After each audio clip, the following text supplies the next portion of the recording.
Yan, naiyak na si kuya. Ay, okay lang yan kuya, basta laban lang.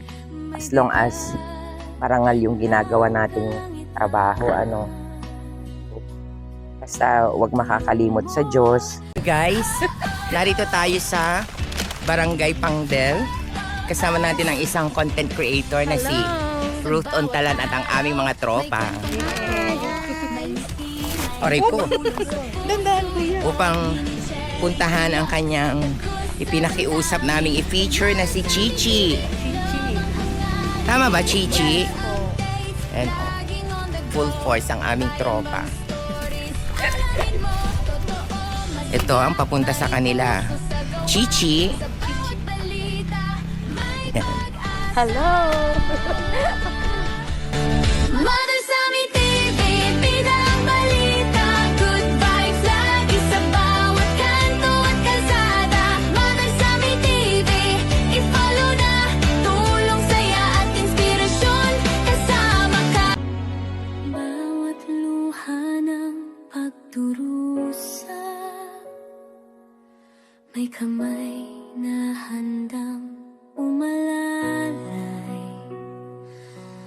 sa gitna ng diliman, unos ng buhay, may pusong tunay na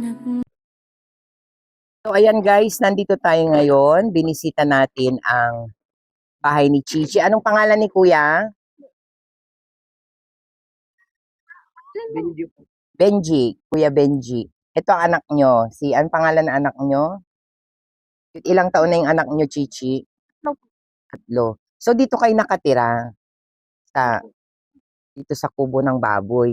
So narito tayo ngayon guys dahil sa rekomendasyon ni Ruth Ontalan, isa ding content creator na nakiusap siya kung pwede nating i-feature si Chichi at ang kanyang pamilya dito sa Barangay Pangdel dahil nakatira daw po sila sa kubo ng baboy.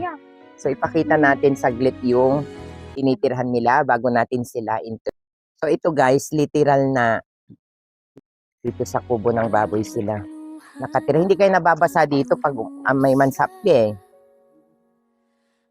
Ito talagang maliit lang talagang pulungan ng baboy lang yung tirahan nila.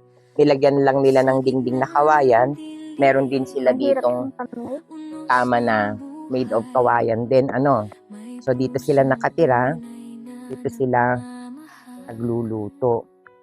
So last week sinabihan tayo ni Ruth Ann Ontalan kung pwede natin silang i-feature